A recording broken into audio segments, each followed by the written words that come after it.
વિદ્યાર્થી મિત્રો, આજે આપણે પ્રકરણ 1 સંખ્યા પદ્ધતિમાં સ્વાધ્યાય 1.3 દાખલા નંબર 6 જોઈશું, જેમાં પી અને ક્યુને એક સિવાયનો કોઈ સામાન્ય અવયવ ન હોય તથા જેની દશાંશ અભિવ્યક્તિ શાંત હોય તેવા પી છેદમાં ક્યુ સ્વરૂપના સમય સંખ્યાના કેટલાક ઉદાહરણ લો, જ્યાં પી અને ક્યુ પૂર્ણાંક છે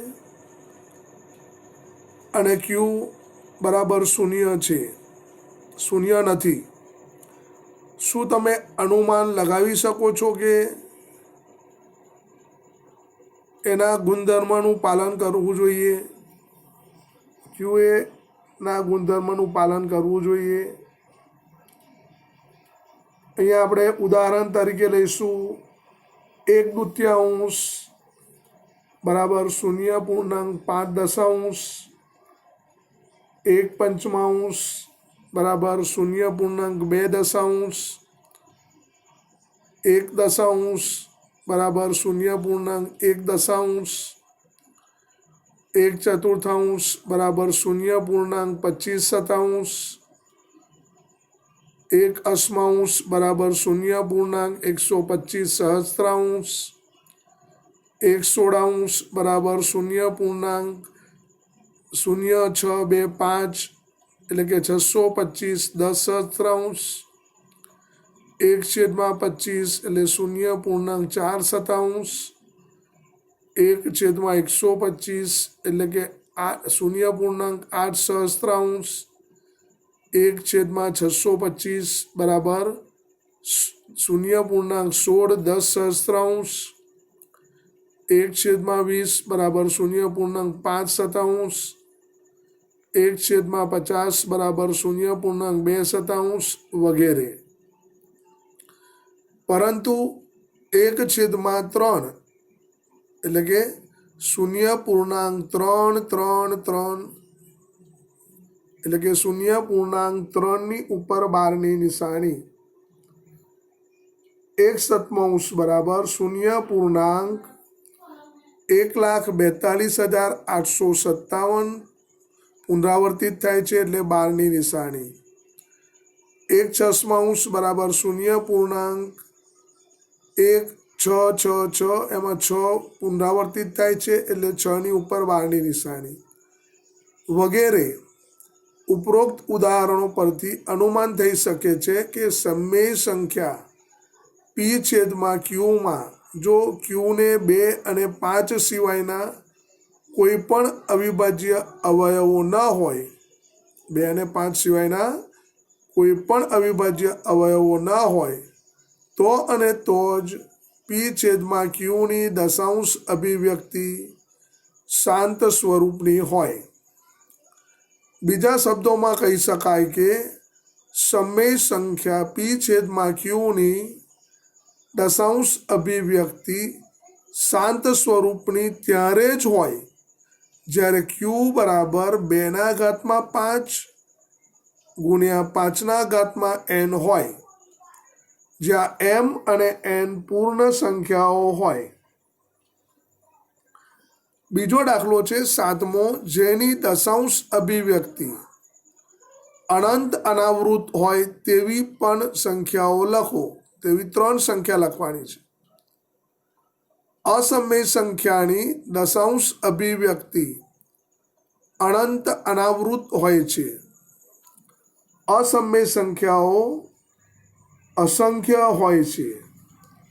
તે પૈકીની 3 અસમય સંખ્યાઓ દશાંશ સ્વરૂપમાં નીચે દર્શાવેલી છે: 0.01 001 0001 00001.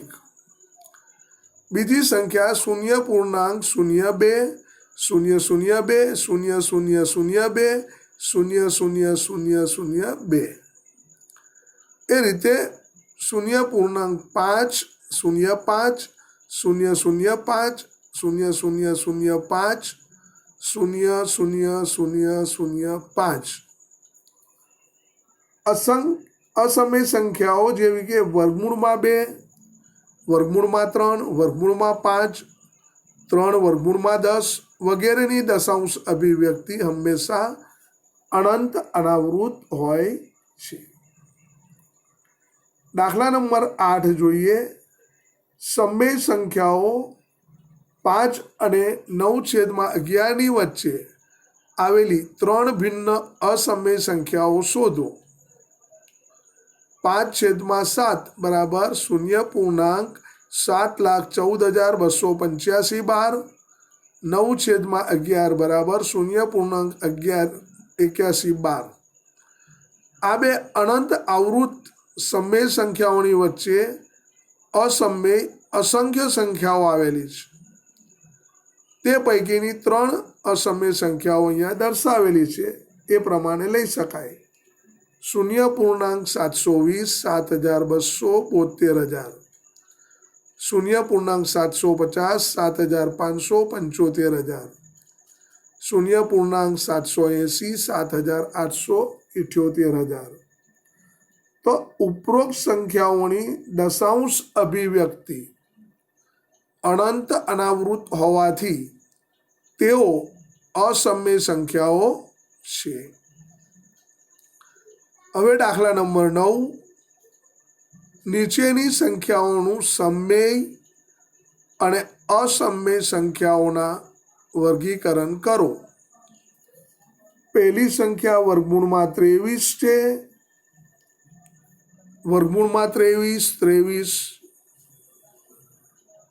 અવિભાજ્ય સંખ્યા છે. એ અસમય સંખ્યા છે. અવિભાજ્ય હોય એટલે વર્ગમૂળ નીકળતું નથી, માટે સમય સંખ્યા છે, અસમય સંખ્યા છે. બીજું વર્ગમૂળમાં 225. તો 225 એ 15નો વર્ગ છે, એટલે કે વર્ગમૂળમાં 225 બરાબર 15. તો 15 એ સમય સંખ્યા છે. ત્રીજું 0.3796 અંત આવી ગયો છે. કોઈ અંક પુનરાવર્તિત થતો નથી, માટે એ સમય સંખ્યા છે. ચોથો દાખલો 4,78,478,478 અંક પુનરાવર્તિત છે બધા જ, એટલે કે 478 વારંવાર પુનરાવર્તિત થાય છે. બરાબર 7.478 બાર એ સમય સંખ્યા છે. પાંચમો દાખલો 1.10,100,000,10,001 એ અસમય સંખ્યા છે, કારણ કે આગળ ને આગળ અંક અનાવૃત છે. શૂન્ય આવતું નથી, એનો અંત આવતો નથી, માટે અસમય છે. હવે સ્વાધ્યાય 1.5 જોઈશું. એમાં દાખલા નંબર 1. આપેલી સંખ્યાઓનું સમય અને અસમય સંખ્યાઓમાં વર્ગીકરણ કરો. પહેલો દાખલો છે 2 - વર્ગમૂળમાં 5. એ અસમય સંખ્યા છે, કારણ કે તે સમય સંખ્યા 2 અને અસમય સંખ્યા વર્ગમૂળમાં 5નો તફાવત છે, માટે અસમય સંખ્યા કહેવાય.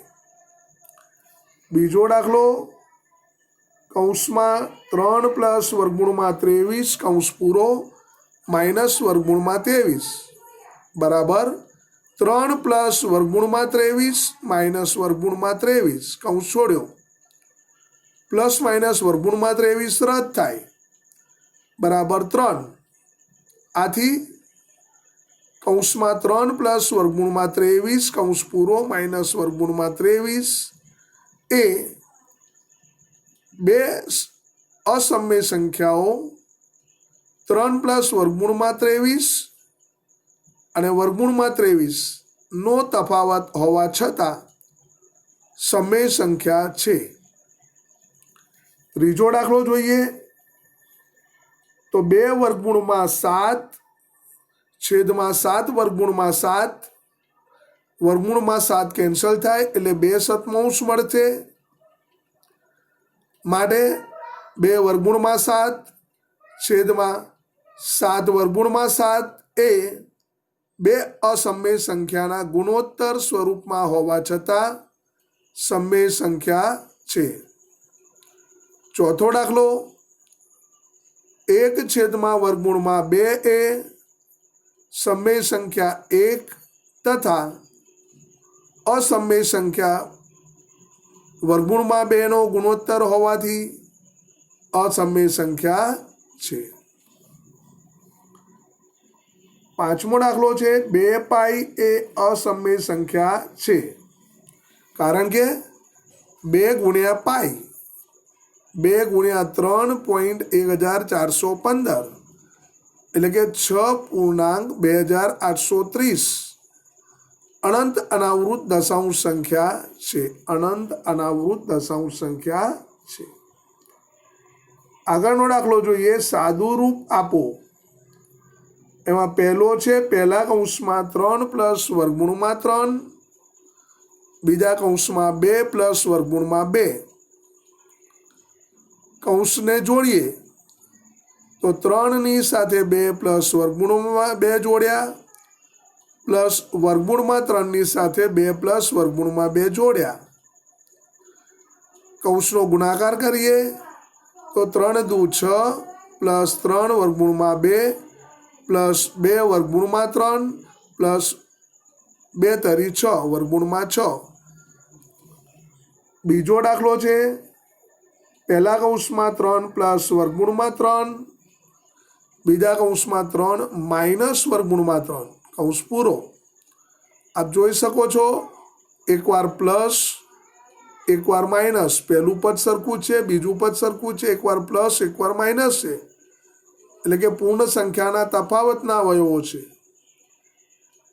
એટલે કે 3નો વર્ગ પ્રથમ પદનો વર્ગ એટલે 3નો વર્ગ માઇનસ બીજા પદનો વર્ગ એટલે કે વર્ગમૂળમાં 3નો વર્ગ. 3નો વર્ગ 9 માઇનસ વર્ગમૂળમાં 3નો વર્ગ 3, બાદબાકી કરીએ 6 મળે. ત્રીજો દાખલો, કૌંસમાં વર્ગમૂળમાં 5 પ્લસ વર્ગમૂળમાં 2 આખા કૌંસનો વર્ગ. તો પ્રથમ પદનો વર્ગ એટલે કે વર્ગમૂળમાં 5નો વર્ગ પ્લસ 2 ગુણ્યા પ્રથમ પદ એટલે વર્ગમૂળમાં 5, બીજું પદ એટલે વર્ગમૂળમાં 2 પ્લસ બીજા પદનો વર્ગ એટલે કે વર્ગમૂળમાં 2નો વર્ગ. વર્ગમૂળમાં 5નો વર્ગ 5 પ્લસ 2 ગુણ્યા વર્ગમૂળમાં 5 અને 2 છે એટલે 5 દુ 10 થાય વર્ગમૂળમાં 10 પ્લસ વર્ગમૂળમાં 2નો વર્ગ 2. સરવાળો કરીએ તો 5 પ્લસ 2 7 એટલે કે જવાબ મળશે 7 પ્લસ 2 વર્ગમૂળમાં 10. ચોથો દાખલો, વર્ગમૂળમાં 5 માઇનસ વર્ગમૂળમાં 2 પહેલા કૌંસમાં, બીજા કૌંસમાં વર્ગમૂળમાં 5 પ્લસ વર્ગમૂળમાં 2. આપ જોઈ શકો છો, પહેલું પદ સરખું બીજું પદ સરખું, એકવાર માઇનસ એકવાર પ્લસ.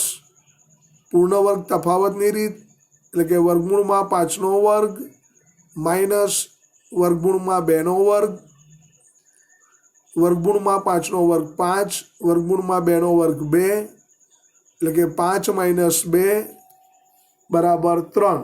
જવાબ આપણને મળશે 3. આગળનો દાખલો, દાખલા નંબર 3.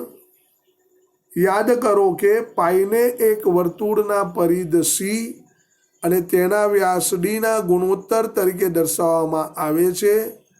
એટલે કે પાઈ બરાબર સી છેદમાં ડી તે વિરોધાભાસી છે કારણ કે પાઈ એ અસમય સંખ્યા છે.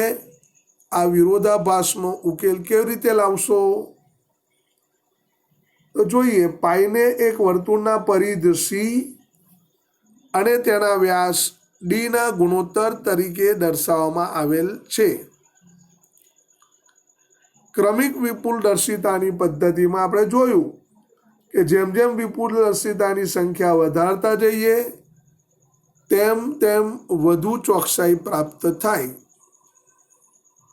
પણ કોઈ પણ બે વાસ્તવિક સંખ્યાઓની વચ્ચે અનંત વાસ્તવિક સંખ્યાઓ રહેલી હોવાથી પરિધ સી અને વ્યાસ ડીનું ચોક્કસ માપ જાણવું અશક્ય છે. જો આપણે વિપુલ દર્શિકાની સંખ્યા વધારીએ તો દરેક તબક્કે આ માપમાં થોડો તફાવત આવે. દરેક રીત કરીએ એમાં તફાવત આવે. એવું પણ શક્ય હોય કે પરિધ સી અથવા અને વ્યાસ ડીનું માપ અસમય સંખ્યામાં મળે. પરિધ અને વ્યાસનું માપ અસમય સંખ્યામાં મળે એવું પણ બની શકે. આથી પાઈ બરાબર સી છેદમાં ડી હોવા છતાં પાઈ એ અસમય સંખ્યા છે, એમાં કોઈ વિરોધાભાસ નથી. પાઈ અસમય સંખ્યા છે, એમાં કોઈ વિરોધાભાસ નથી. આવતા પીરિયડમાં આગળ વધીશું. જય શ્રી કૃષ્ણ.